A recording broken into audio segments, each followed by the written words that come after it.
मग त्याला सगळं उत्तर द्यायला गेलो तर काय चुकीचं केलं मी? बाबा जर सापाने डोकं वर काढलं तर त्याला तिथंच देतायचं असतं. तेच काय वाटतंय त्या प्रभूला तू मारून आलास तू मोठी गोष्ट केलीस तू. हो धाक दाखवून चालू करायचं दादा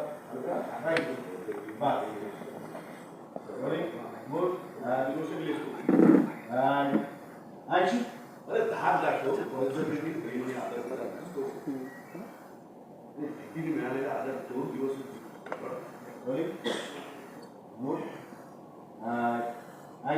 भीतीने मिळालेला आदर 2 दिवस प्रेमाने मिळालेला आदर आयुष्यभर काय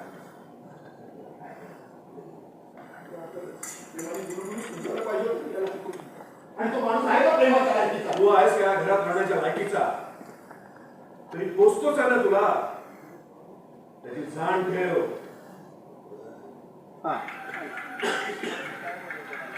देवाने मला सगळ्यात मोठी शिक्षा कोणती दिली माहितीये?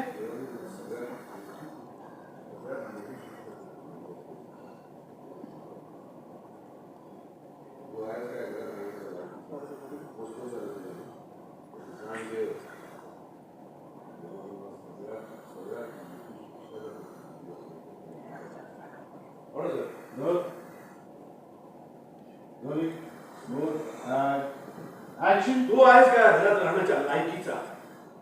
तरी पोचतोच आहे ना तुला मी. त्याची जरा जाण ठेव. देवाने मला सगळ्यात मोठी शिक्षा जर कुठली दिली असेल तुला माझ्या पोटी जन्माला टाकलं.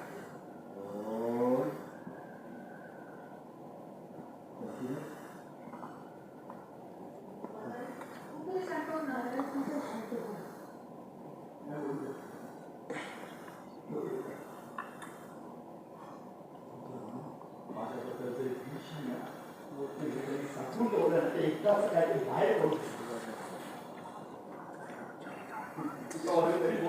मी काय चांगलं केलं याच्यासाठी तरी त्यांच्यासाठी मी चुकीचं असतो. मग स्वतःचा अपमान सहन करण्यापेक्षा नाटक तुझ्या नाटकाने ही फसते मी नाही. तुझ्यामुळे आयुष्याची सगळ्यात मौल्यवान प्रमाणे गीतांच्या पुढील करणार नाही. आणि तू कसल्या अपमानाच्या गोष्टी करतोस नाही? अपमान म्हणजे काय कशाशी खातात माहिती तरी आहे तुला? ऐक, मी जेव्हा रस्त्यातून जातो तेव्हा लोक माझ्याकडे तुझा बाप म्हणून बघतात. तेव्हा होतो माझा अपमान. लोक मला विचारतात तुमचा मधला मुलगा काय करतो, तेव्हा तुझ्याबद्दल सांगायला मला एकही चांगली गोष्ट सुचत नाही. तेव्हा होतो माझा अपमान. तुझ्या दारूच्या पिक्चर बसतो ना तेव्हा आजूबाजूची माणसं म्हणतात हा पुरुषोत्तम काय पर्यंत मुलगा एवढा. तेव्हा होतो माझा अपमान. जाता येतात तुम्हाला जेव्हा बाबा अशी हात मारतोस तेव्हा होतो माझा सगळ्यात मोठा अपमान. आता बोल, घेणार आहेस या सगळ्या अपमानांचा बदला? बोल. सुलोचना, त्याला शेवटचं सांगतो. तुझ्या माझा रस्त्यातून गळा चिरला, दुकान पेटवून दिलं तरी मदतीचं नाटक करायला हात इथे येतात.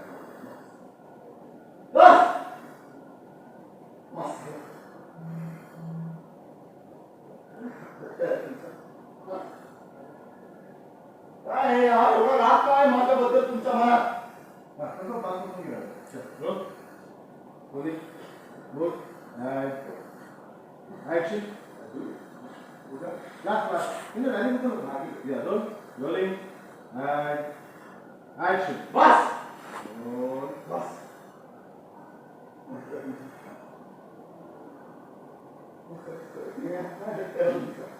काय राग आहे माझ्याबद्दल तुमच्या मनात खरंच कळत नाही. लहानपणापासून हे सांगत आलंय की तू चुकीचा आहेस. शिक्षण तुझी पर्यंत भोगायचे. तुमची अजून वाचण्यासाठी मी गेलो होतो तिथे माझा जीव धोक्यात घालायला. त्या जाब विचारायला गेलो होतो मी.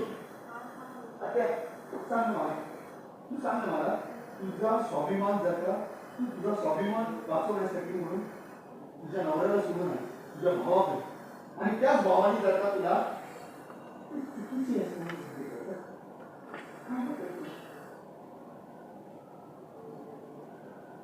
थोडं कार्यक्रमाची त्वरित मूड आहे आता दिसला थोडा काय ऍक्शन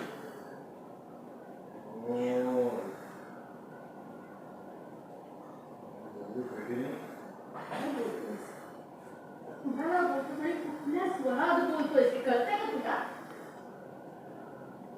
तू चुकीचं वागतोय तुला त्यांनी तुझ्यासाठी काही केलं नाही असं वाटतंय आणि त्यांनी जर तुझ्यासाठी काहीही केलं नसतं ना तर ह्या घरात उभा राहिलेला नसता तू रस्त्यात भीक मागत असता माहितीये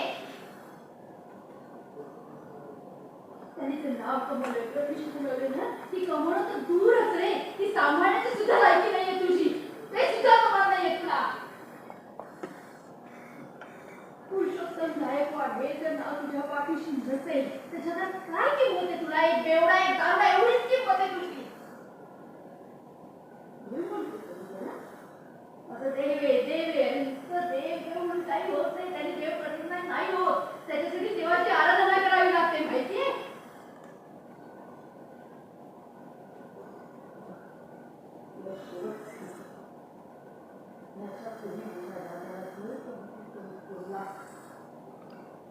Yes,